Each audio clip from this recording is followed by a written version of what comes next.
buenos días. Estamos con la psicóloga Laura Ávila. Estamos aquí para realizar una entrevista para conocer más acerca de la psicología humanista. La maestra Laura tiene licenciatura en psicología, maestría en educación y estudios en educación especial, psicometría y terapia sistémico familiar. Bienvenida, maestra, y bueno, gracias por estar aquí. Comenzamos. ¿Qué clase de experiencias son las que con mayor frecuencia tienden a impedirle a las personas tener una buena salud mental? Bueno, buenos días. Gracias por considerarme y por invitarme a contestar a estas preguntas. Primeramente, pues, respondiendo a la pregunta que acaba de lanzar, yo creo que algo que está perjudicando mucho hoy en día es pues, el estilo de vida que llevamos muchos, ¿no? Tan acelerado, tan poco práctico, ¿no? Vivimos eh, en esta demanda de estar cumpliendo tantas cosas o tantas actividades a la vez, pues estamos viviendo en un constante estrés, ¿no? Y la gente se deja de preocupar por el otro. Eso también es una situación muy recurrente, ¿no? Que de pronto pues estamos entretenidos en otras formas de convivencia y no nos damos cuenta que el otro pues cada vez está sintiendo pues más solo, ¿no? Eh, y siento que estas cosas están provocando pues que la gente esté promoviendo constantemente sentirse pues incómoda, no sentirse bien y demás. ¿Cuáles son los motivos más recurrentes por parte de los clientes a la consulta? Pues realmente aquí llega, a consulta privada llega mucho, ¿no? Llega de todo un poco, porque el tipo de terapia que doy se trata de una terapia sistémica familiar y lo que implica la sistémica familiar, hablando también de humanismo, es que el paciente no se encuentre solo en el proceso terapéutico, sino que además pues hay mucha gente implicada en la salud, ¿no? Del paciente. Entonces, regularmente tendemos a ir invitando a, pues sí, la gente que está conviviendo directamente con él y que el paciente va sintiendo como necesario en la terapia para que pueda trabajar pues con ellos, algunos pendientes, algunos conflictos, etcétera, ¿no? Pero los motivos de consulta principales regularmente son pues los estados de ánimo pues de tristeza profunda, ¿no? Falta de sentido de vida, mucho hablando de terapia de pareja son pues el tema de la desconfianza, la infidelidad, la falta de lealtad, ¿no? Hablando sobre todo del tipo de terapia infantil y adolescente, bueno, infantil, pues hay pues bastantes niños que hoy en día se encuentran estereotipados, sobre todo en las escuelas, con mucho dolor lo digo, ¿no? Con trastornos que aparentemente ni se conocen ni se exploran adecuadamente, ¿no? Se cree que muchos niños, perdón, viven pues trastornos de déficit de atención, hiperactividad y cosas así, ¿no? Y muchas veces yo viniendo a terapia, pues la sorpresa es que no tenía nada que ver con eso, ¿no? Hay pacientes adolescentes como muy desesperados en búsqueda de una identidad, ¿no? De reafirmación de autoestima, en esta situación también de toma de decisiones, de no saber ni siquiera qué elegir para su vida. Eso es lo más recurrente, ¿no? Ok. ¿Cuáles son las primeras reacciones de un cliente en terapia? Bueno, el paciente es muy diverso, ¿no? Hay pacientes eh, que pues obviamente tienen toda la necesidad de empezar a hablar de manera inmediata y poco te dejan hablar a ti, ¿no? Si acaso das pues tu presentación y de inmediato ellos abordan su conflicto sin que tú se los preguntes, ¿no? Yo vengo aquí por esto. Hay pacientes que no, hay pacientes que son, pues les cuesta bastante trabajo poder desde el principio pues desarrollar todo el motivo de su consulta y al principio suelen reprimir muchas cosas, no suelen callar muchas cosas, hay incluso quien miente, ¿no? Más bien un poco como venderle al terapeuta pues una situación disfrazada bajo este telón de no saber cómo abrir las cosas. Hay muchos pacientes con mucha resistencia para poder hablar de lo que realmente les pasa en la primera sesión. Entonces, yo pudiera decir que te encuentras de todo, ¿no? Aquel que habla poco, aquel que habla mucho, ¿no? Aquel que realmente tiene muchísimas ganas de soltar en llanto, ¿no? Y que realmente hay que ser muy respetuosos por cada una de las cosas que el paciente pues está proponiendo vivir en esa primera sesión. Yo te pudiera decir que el ritmo de la primera y de las siguientes terapias realmente no del paciente. Por mucha planeación que uno tenga respecto a las intervenciones que se realizan, pues esto es la vida pura, ¿no? Y no puedes estar planeando todo lo que ocurre en la vida, justo esta es la terapia humanista. Si yo no le diría cliente, yo le llamaría el ser, ¿no? La persona, el humano, el que está ahí frente a ti, extendiendo pues un poco de sí, ¿no? Y pidiendo que le escuches y respetes pues lo que está sintiendo. Está buscando la forma de poder pues estallar en todo lo que siente y piensa. Entonces uno tiene que estar muy receptivo, ¿no? Y prepararte para todo, estar muy alerta a aquel que necesita llorar, a aquel que necesita solo hablar, ¿no?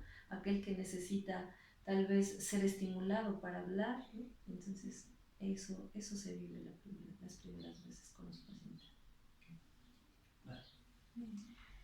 ¿Cuál es la técnica que utiliza para conocer el diagnóstico del cliente y dárselo a conocer sin el uso de etiquetas? Pues realmente el diagnóstico yo creo que es más para uno mismo, ¿no?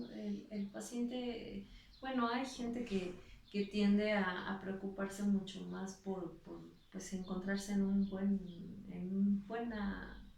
tener una buena calidad de vida, tener una salud buena, ¿no? Hablando de lo psicológico, y realmente no se preocupa tanto por saber qué es lo que tiene. Esto no tiene que ver mucho como con el área médica, ¿no? Que vas y lo primero, ¿pero qué tengo? Bueno, aquí en psicología no implica tanto eso.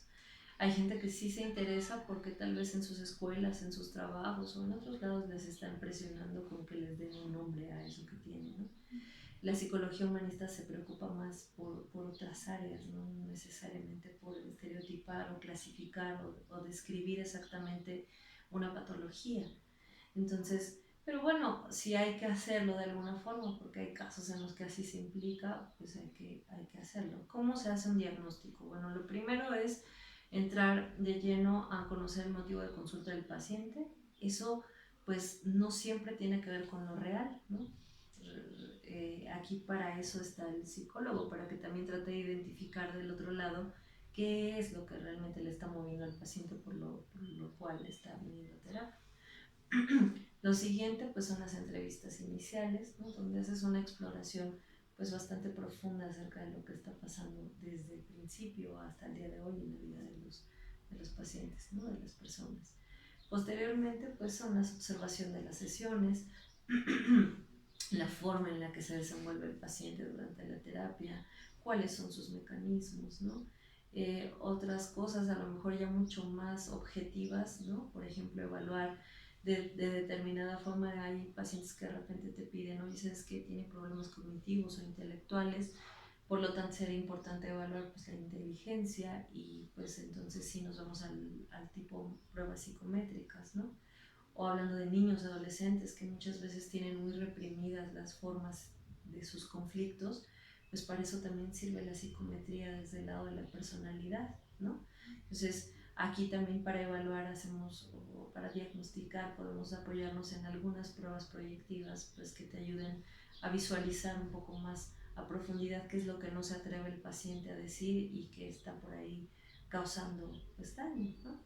Entonces, esas son algunas formas de crear diagnóstico. ¿Cómo le digo al paciente su diagnóstico? Pues en realidad hay cosas que el terapeuta se tiene que valer para sí, ¿no? No puedes estar exponiendo todo el tiempo todo lo que vas encontrando, por ejemplo, en una prueba proyectiva de personalidad, porque de pronto el paciente pues no le conviene escuchar algunas cosas, ¿no? Hay de pronto rasgos o hay cositas que todos tenemos y que las necesitamos para vivir. Sin embargo, la postura de un paciente es que si tú le dices, ¿no? Estas cosas, pues realmente muchas veces no le hacen bien. Entonces, yo trato de explicar cómo se va a proceder ante lo que se tiene, ¿no? Realmente no busco darle siempre un nombre como un trastorno o algo así, no me gusta hacer eso.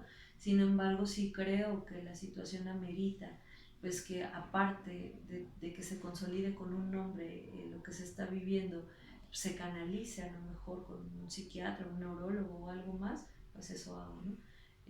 ¿Sabe qué? Mire, hay un probable, a lo mejor me llama la atención el diagnóstico que obtengo de su hijo, se me ocurre, ¿no? Por poner un ejemplo. Y a mí me gustaría corroborarlo junto con otros especialistas, ¿no? Pero antes de que yo pueda hablarle específicamente de lo que es, me gustaría que vaya a visitar a tal y tal, y bueno, y eso es una forma de no generar, pues sí, demasiado malestar y sugestión como en el paciente. No me gusta que de repente los pacientes crean, ¿no? Que solo uno los ve como un agente enfermo, ¿no? Una persona enferma que viene. No, eso no tiene que ver con la terapia, ¿no? Realmente la terapia no sana enfermos, no tiene que ver eso.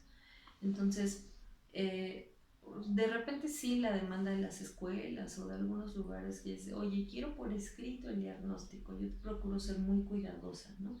Si voy a hablar de hiperactividad, no voy a ponerle ahí el niño es hiperactivo, voy a ponerle el niño tiene algún problema en la adaptación de su conducta, ¿no? En la forma en la que regula su actividad, pero trato de no regalarles justo ese tema del estereotipo o etiqueta que al rato ellos puedan manipular con los demás, ¿no? Eso lo cuido mucho. Uh-huh. ¿De qué manera se establece una buena comunicación entre el paciente y el terapeuta? Bueno, considero que hay muchas formas en las que pues esto se tiene que ir dando poco a poco, ¿no? Hace un momento respondía acerca de que pues, el paciente de primera mano en ocasiones pues presenta algunas necesidades respecto a la forma de estar desarrollándose en la entrevista, ¿no? A veces tiene muchas ganas de hablar, a veces no tantas, como decía hace un rato. Y yo creo que para poder facilitar la comunicación entre él y el terapeuta, pues se necesita que el terapeuta sea, yo lo veo así, la terapia humanista me lo enseñó. Yo creo que el terapeuta tiene que ser muy auténtico. Es decir, sin dejar a un lado toda la parte de lo que debe ser, lo ético, lo que se tiene que ir dando, creo que nunca se debe de perder la parte en la que tienes que fluir como tú mismo eres, ¿no? Hay cosas en las que pues invariablemente uno no deja de ocupar su personalidad para poder estarse relacionando con los demás. Y a pesar de que, obvio, aquí no me voy a portar con los pacientes como me porto pues cuando convivo con mis amigos, por lo menos sí puedo dejar pues notar un poco de mí y dejar de actuar todo el tiempo como si no fuera yo la que está haciendo lo propio con el paciente. Entonces, siento que eso hace que el paciente se sienta cómodo y fluya la comunicación bien. Si yo me porto auténtica, él se va a portar auténtico, ¿no? Si yo, no sé, hay cosas muy a menudo en terapia, ¿no? De repente somos seres humanos, suceden cosas imprevistas, ¿no? Desde que, no sé, se te mueve el estómago por hambre o cosas de esas que no puedes evitar. Entonces sería muy falso pues, tratar de fingir que no pasó nada o no sé, cosas de esas, ¿no? Entonces como en la veracidad del terapeuta se va a encontrar también la veracidad del paciente. Entonces yo creo que pues en eso, fomentar pues el ser auténtico, ¿no? Ser bastante recíproco, obvio, no quiero decir con esto que si el paciente se encuentra comunicando una situación dolosa y llore, yo lloro con él, ¿no? Tampoco creo que sea necesariamente empatía lo que se tiene que vivir, porque finalmente por mucho que yo desee estar o ponerme un segundo en su lugar para sentir como él, pues no lo voy a hacer. Sin embargo, sí puedo darme cuenta cuando se trata de un momento doloso, yo no voy a representar ese dolor con una sonrisa para que él, no sé, pues se encuentre desentonado, ¿no? En esto. Sí, yo creo que fomenta la comunicación, la reciprocidad del contenido. Si está causándole algo dolor o causándole algo alegría, pues yo tengo que ser recíproca ante esas cosas. No necesariamente es porque deba hacerlo, sino porque te nace serlo como ser humano. Uh-huh. Gracias. ¿Cómo logra esta terapia que un paciente en proceso de desarrollo personal se responsabilice por sus acciones? Bueno, de antemano cualquier terapeuta tiene que lograr que el paciente sea el responsable de todo, ¿no? Es decir, tú terapeuta no vas hacia el paciente a buscarle y le dices, oye, ve a terapia, ven conmigo, ¿no? Desde ahí ya el paciente está tomando una responsabilidad por sí. Segundo, cuando vienen a la sesión a la primera vez, es importante hablar, cuando nosotros tratamos de hacer un encuadre con ellos, ¿no? Donde tú les platicas acerca de pues, ciertas cosas que hay que hacer en terapia, ¿no? Como pues venir una vez a la semana, cuánto dura la terapia, esas cosas. Entonces, una forma de hacerlo responsable, por ejemplo, yo no le puedo decir, oye, el día que desees cancelar, yo no soy de esa idea, ¿no? De decirle al paciente, el día que desees cancelar, por favor avísame con 2 días de anticipación. Porque creo que esas cosas son como promover la irresponsabilidad del paciente. Todos saben que si el paciente realmente necesita ver cambios en su vida, pues tiene que comprometerse con lo que está decidiendo, ¿no? Entonces, en vez de venderle la idea de la cancelación, ¿no? Le vendo la idea del compromiso. Es decir, si tú necesitas sentirte mejor, pues tienes que venir como debes venir, ¿no? Esas cosas. Otra situación muy importante hablando de responsabilidad es hacerle sentir al paciente que realmente yo no voy a resolverle nada. Él va a responsabilizarse por la resolución de sus propios conflictos poco a poco. ¿Eso qué quiere decir? Que el paciente te venga, es que quiero que me digas si me debo separar, ¿no? Ok, ¿hasta dónde yo puedo hacer este ejercicio? Pues es dejarle claro al paciente que esa es una responsabilidad que le toca elegir a él, ¿no? Eso, otra situación, hablando de responsabilidad, es hacerle sentir poco a poco que él va a poder solo con todo. Es decir, no crear dependencia con él. Eso ayuda a hacerlos responsables. ¿Qué es esto? Ok, que entre semana hay pacientes que son demasiado aprensivos, ¿no?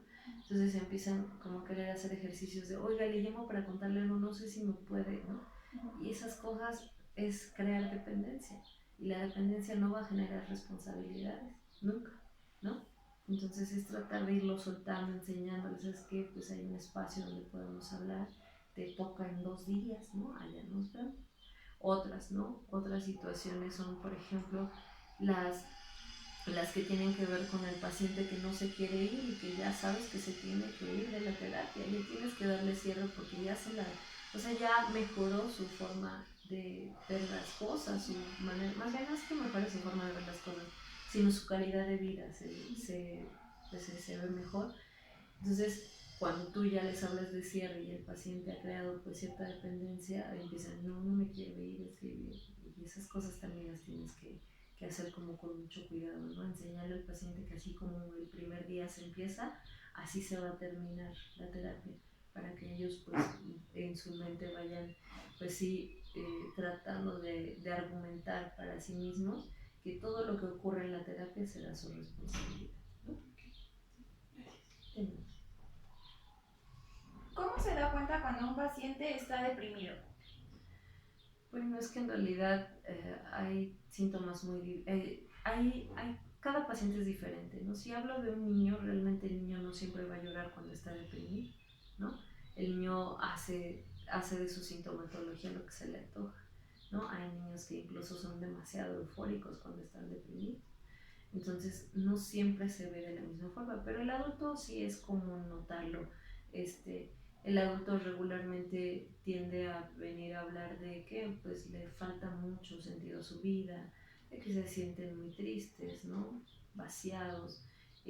Otra situación más, ya cuando hablamos de situaciones fisiológicas, es que regularmente un paciente deprimido tiende a comer en exceso o a perder el apetito. O sea, llevar a la polarización la situación alimenticia, también la situación que tiene que ver con el sueño, ¿no? O duermen mucho de más, quieren dormir todo el día, o duermen muy poco, tienen insomnio. Eso, fisiológicamente hablando, puede darnos también a entender ciertas cosas, ¿no? Esta falta de ánimo por convivir con los demás, ¿no? Falta de ánimo para poder realizar actividades incluso pues que todos creemos como muy necesarias para poder vivir, ¿no? Incluso de higiene personal, el bañarse, el lavarse los dientes, ¿no? Cosas que creemos que pues todos lo hacen felices y contentos. Hay gente que prefiere, pues, cuando está en este estado anímico tan delicado, pues ni se da cuenta de que pasó el día y no se bañó, pasó otro día y no se bañó, no le dan ganas de nada incluso de eso, ¿no? De asearse. Entonces son esas la mayoría de las sintomatologías más comunes, ¿no? Y la siguiente pregunta sería, ¿de qué forma procede el terapeuta cuando detecta un paciente con indicios de violencia de género? Bueno, pues hay que ver hay que ser muy prudentes con todo esto, ¿no? Hay pacientes que vienen decididos, aparte de dejar a sus parejas, vienen decididos a meter una demanda, ¿no? O vienen cosas como muy peculiares, ya traen cosas muy, pues sí, concretas. Entonces hay que ver primero qué es lo que quiere, qué es lo que busca, ¿no? ¿Qué desea de la terapia? Bueno, vive violencia de género y qué busca de la terapia, cuál es su motivo. Porque hay gente que viene a terapia y aunque ustedes no lo vean, dice, bueno, mi esposo me pega, pero no me voy a ir sola. Quiero saber cómo vivir con eso, ¿no? Cómo aprender a vivir con eso. Entonces, pues uno de pronto pudiera llegar a pensar muchas cosas, ¿no? Y hasta por sentido común. Sin embargo, hay que entender qué es lo que qué es lo que cree estar necesitando el paciente y qué es lo que realmente necesita. Entonces, pues de primer momento es hacerle ver que no debe sentir pues que es una situación común la violencia, ¿no? Que no es algo cotidiano, ni es algo recurrente, ni es algo normal para empezar, ¿no? El acomodarse a vivir con violencia. Y posteriormente pues también el paciente irá dando las pautas, ¿no? Sabes que a lo mejor obviamente nunca puedes decirle al paciente corra, váyase, la va a matar a la siguiente, ¿no? Pero sí puedes irle acercando a la temática de que tiene que estar muy alerta, ¿no? De que ciertas cosas no se pueden seguir dando de la misma forma. Hay pacientes que sí, nada más necesitan un empujoncito para tomar su decisión, ¿no? Pero otras que no. Incluso hay gente que acaba ofendiéndose, ¿no? Porque en terapia descubren que lo mejor es abandonar a sus esposos y se acaban ofendiendo porque no les gustó que descubrieran eso en la terapia. Y se van, ¿no? Pero regularmente regresan cuando las cosas están peor. Entonces, hay que ver más o menos en qué nivel está el tipo de violencia que están viviendo. Cuando se trata de violencias en riesgo, ¿no? A mí me gusta mucho apoyarme de gente que también se encarga específicamente de ciertas cosas para que hagamos frente todos, ¿no? Por eso es un equipo. Aunque yo me dedique a la consulta privada, busco instancias que también me ayuden a respaldar con las cosas que se trabajan aquí. Entonces, hay instituciones específicas que hablan de violencia de género. Y además, ¿qué tiene de rico eso que no tiene la terapia? Bueno, lo rico de allá es que hay mucha gente viviendo violencia de género allá, junta, ¿no? Entonces, cuando mi paciente viene a terapia está aquí sola hablando de su violencia, pero cuando va allá a esos espacios, pues habla acerca y escucha y aprende acerca de los otros casos y eso le nutre para buscar pues justo la salud, no la salud, ¿verdad? Sino que busca pues mejorar su calidad de vida. Entonces es por ahí. Y dice, ¿cómo se desarrolla la terapia en el tratamiento de pacientes con tendencias suicidas? Bueno, con ellos hay que tener mucho cuidado, sobre todo en el tema infantil y adolescente. A pesar de ser una terapia humanista la que se desarrolla, siempre se tiene la precaución de pues resguardarse mucho el terapeuta, cuidar mucho su integridad y cuidar mucho lo que aquí se vaya a vivir. Es decir, hay pacientes que vienen a terapia una vez, ¿no? Y ya están encaminadísimos en el tema del suicidio y ya no regresan, porque tal vez ya lo hicieron, ¿no? Entonces, como familiar de cualquiera, ¿no? Lo primero que haces cuando vives obviamente la pérdida de alguien, se me ocurre de un hijo, ¿verdad? Regularmente la gente entre las respuestas más comunes que tienen es mucho enojo, mucha ira, mucha necesidad de culpar a alguien por la muerte de aquel que decidió pues matarse. Entonces empiezan a buscar pues entre los cuantos, ¿no? Al psicólogo. Entonces hay formas de prevenirse, ¿no? O sea, lo que hay que hacer primero es pues tratar de firmar, ¿no? Una carta. Bueno, yo hago eso, ¿verdad? Yo hago que los padres firmen una carta donde me quitan a mí de esa responsabilidad. Yo siempre como trato de explicar que voy a hacer todo lo que está en mis manos, sin embargo pues que sí no se diga que por mí, ¿no? Ni nada de ese estilo. Esa es la primera, ¿no? Hablando de esa cuestión como de protección al terapeuta. La segunda es pues sí, prevenir ciertas cosas, ¿no? Un paciente con riesgo suicida pues espera que esté acompañado, ¿no? Realmente mientras baja la situación de riesgo, pues que esté acompañado, si viene a terapia que venga acompañado. Otras situaciones en casa, por ejemplo, muy comunes es que lo dejan solo mucho tiempo, ¿no? O lo dejan pues con toda la herramienta del mundo para poder tomar sus decisiones de esa manera tan precipitada. Entonces, pues informar a la familia acerca de las cosas que hay que resguardar para que no se mantenga en contacto con la institución. Aunado a la pregunta anterior, realmente un paciente deprimido no es quien se suicida la mayor parte del tiempo. Se puede decir que aquel paciente deprimido no tiene ni las ganas de matar. Son pacientes bien que tienen que ver con otras patologías, tienen la fuerza, incluso conductual y actitud para estar muy alertas a todo ello, ¿no? Hay síntomas que empiezan a despedirse de sus amigos, despedirse de sus padres, hacen cargo y uno tiene que estar muy, muy alerta. Sí, de primer momento para sacarlo de esa esfera hay que ver en qué se encuentra, como para poder saber si el psicólogo va a poder solo o necesitará de la ayuda de un psiquiatra o un psiquiatra para poder aliviar la situación en riesgo, que es esto, la parte física y neurológica, y nosotros apoyemos con la pues obviamente emoción, ¿no? Para que las dos cosas pues se den simultáneamente y el paciente pueda bajar pues el que está viviendo, ¿no? La situación en riesgo.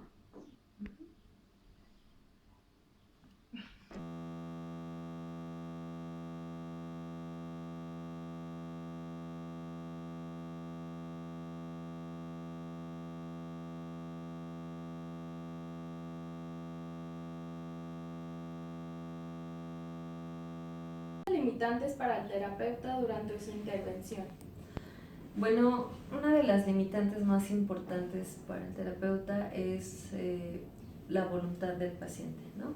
Si el paciente está seguro de que lo que quiere es venir a terapia, pues eso va a ser herramienta suficiente. Si el paciente está indeciso, si el paciente viene por más bien imposición de una madre, de una esposa, de un amante, de lo que sea, pues realmente no va a funcionar. Ese proceso tiene que ser como el primer momento del proceso tiene que ver con tener toda la disposición de querer pues por ti mismo buscar la ayuda, ¿no?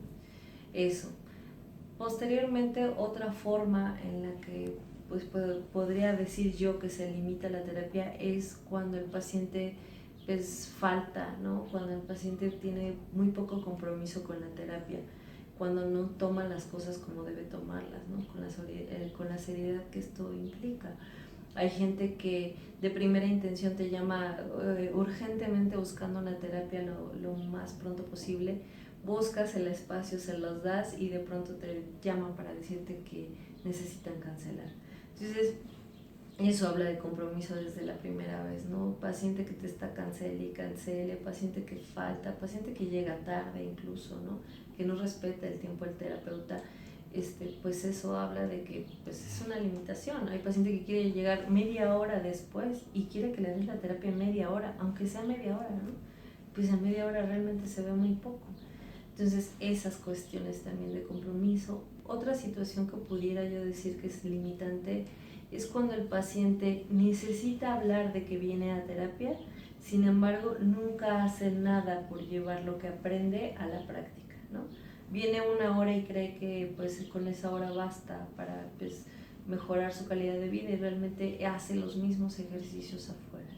Entonces, paciente que realmente pues incluso actitudinalmente se compromete con lo que está viviendo sabe que el venir a terapia no implica necesariamente que te lleves una tarea tal a lo mejor escrita, ¿no? O de investigación. Sin embargo, cuando vas a actuar allá afuera, pues tienes que recordar un poco qué cosas aprendiste en terapia como para tratar pues de hacer ejercicios viciosos que se fomentan en pues cosas que no le hacen bien al paciente, ¿no?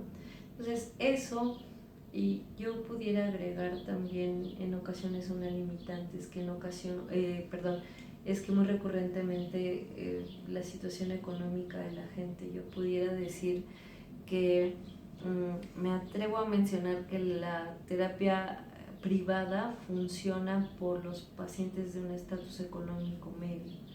La gente que tiene demasiado dinero está entretenida en otras cosas y no le interesa su salud mental. Entonces, realmente ellos no son pacientes, y la del estatus medio, pues a veces tiene y a veces no. Entonces, la situación económica a veces también puede ser pues una limitante, ¿no? Pero bueno, aquel que quiere puede. Y yo creo que aquel que tiene muchas ganas de sacar su situación adelante va a buscar la forma de hacerlo. Esa considero que pudiera ser o no una limitante, ¿no? Y pues eso sobre todo. La voluntad, ¿no? Sí, la voluntad. No, cualquier cosa. Gracias. Bueno. Bueno, la siguiente pregunta es, ¿cuáles podrían ser las causas por las que la terapia no fuese realmente efectiva? Ok, pues por parte de el paciente es lo que ya acabo de mencionar anteriormente, y por parte del terapeuta hay que tener mucho cuidado con muchos vicios, ¿no? El terapeuta tiene que tener cuidado con que, pues sí, aquello que te dice el paciente, pues sea bastante procurado, por ejemplo, hablando de terapia humanista, bastante procurado en su individualidad. O sea, nunca puedes decir que como con un paciente te funcionó de cierta forma la intervención, con el otro igual. Entonces, sí es como tratar de generar siempre recursos nuevos para que los pacientes pues se mantengan siempre frescos ante la intervención. Otra situación es tener mucho cuidado cuando empiezas a enrolar, como ustedes ya lo saben y lo han aprendido seguramente en sus clases, cuando empiezas a hacer que tu ser mueva emociones de más con el paciente, ¿no? Hay que marcar muy bien el límite entre lo que el paciente pues llama o necesita y entre lo que tú también necesitas del paciente. Entonces, esto del rollo de la empatía no tiene que ver con que pues, llores con el paciente o el paciente se ría contigo por tus felicidades y tus armoniosas conquistas, ¿no? Sino que más bien hay que cuidar mucho esa parte para que no se vicie la terapia, ¿no? Eso puede ser una limitante, bueno, no una limitante en sí, sino eso también puede ser un impedimento. Ajá. Y ya. Gracias. ¿Existe para el humanismo apertura al uso de técnicas alternativas? Pues es que el humanismo, yo creo que también, así como hay una oportunidad de que el paciente fluya como necesita fluir, el terapeuta hace lo mismo, ¿no? Con mucha responsabilidad. Hay quien le llama alternativo a situaciones, pues sí, a todo lo que implica la psicología corporal, ¿no? Desde un reiki, desde yoga, desde esas cosas que sin duda alguna, pues, si al paciente le hacen bien, ¿por qué al humanista no podría desaprobarlas, ¿no? Hay otras cosas llamadas corrientes alternativas que pues sí, esas más bien preocupan al terapeuta, ¿no? Como son, pues hay gente que se vale mucho de esta situación como de quiromancia, ¿no? Acuden a espejismos, ¿no? de la psicología, como lo es pues la lectura de cartas, la lectura de cigarros, ese tipo de cosas que en ocasiones creen tomar como una alternativa a, pues la verdad, eso para la ciencia, hablando de la ciencia de psicología, realmente sí bueno, desde mi postura o desde lo que yo creo sí se reprueba, porque muchas veces en lugar de ayudar al paciente a sacar adelante sus dificultades, lo sugestiona y lo dificulta más. Entonces, al paciente que le dices, usted se va a morir en 3 días a través de la lectura de cartas, bueno, pues hacen lo posible por distraerse pensando en su muerte y pues seguramente hay quien le suceden esas cosas nada más por la pura sugestión, ¿no? Entonces, esas corrientes alternativas no pueden ser, bueno, yo lo veo así, no me gustaría que fueran amigas de la psicología, por lo tanto yo con esa sí no pudiera estar de acuerdo. Pero aquellas corrientes que le hacen bien al cuerpo de la persona, por supuesto, pues que sean bienvenidas, ¿no?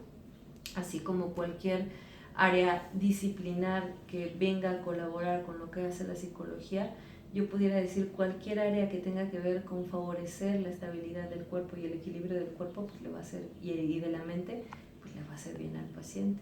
Al contrario, ¿no? Está comprobado que incluso neurológicamente los neurotransmisores funcionan mejor cuando el paciente tiene una actividad sana desarrollada en el cuerpo. Entonces, pues, si de esto se puede valer la psicología, no nada más la humanista, cualquier psicología, pues adelante que lo haga, ¿no? El paciente. De nada.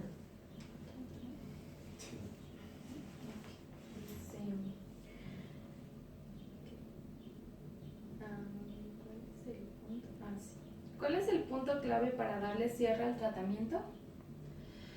Bueno, el punto clave, es que el punto clave es un poco extraño mencionarlo así, ¿no? Pero bueno, la situación es darte cuenta que el paciente ha cobrado las herramientas durante la terapia como para tomar las mejores decisiones y su calidad de vida está mejorando. Cuando tú notas que el paciente, por ejemplo, viene a la terapia y ya no tiene conflicto de qué hablar, ¿no? Que se ha logrado estabilizar en su ánimo, se ha logrado estabilizar con su pareja, que está bien en muchas cosas, vamos, pues la situación tanto de la prevención como tal no sucede aquí en terapia. La gente no viene como para prevenir su malestar. Entonces, uno hay que también ser como muy conscientes de que no puedes entretener a la gente creando dependencias donde no las puede haber. Entonces, si el paciente está solucionando muchas cosas, si ya viste que está viviendo en equilibrio, está viviendo en todas sus esferas armoniosamente, pues creo que es momento de decirle que yo lo que hago siempre es verlos cada vez menos, ¿no?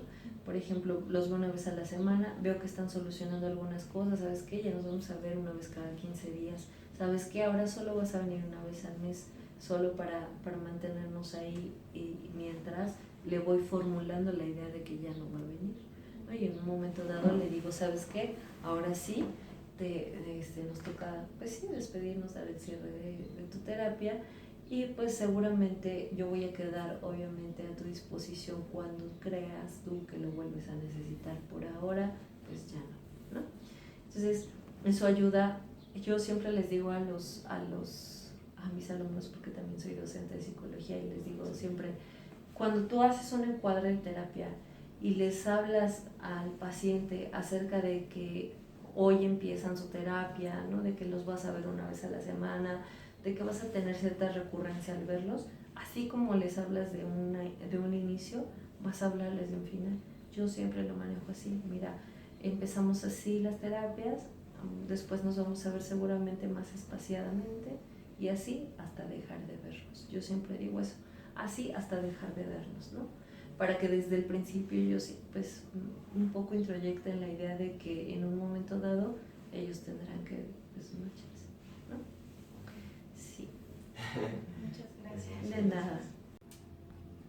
Bueno, pues por nuestra parte sería todo. Agradecemos la atención y la colaboración de la psicóloga Laura Ávila. Gracias por facilitarnos toda la información, que fue muy interesante. Y pues sería todo por nuestra parte. Nos vemos hasta la próxima. Si quieren despedirse. Gracias. Gracias. Bye. Adiós. Hasta luego, gracias. Hasta luego. Gracias.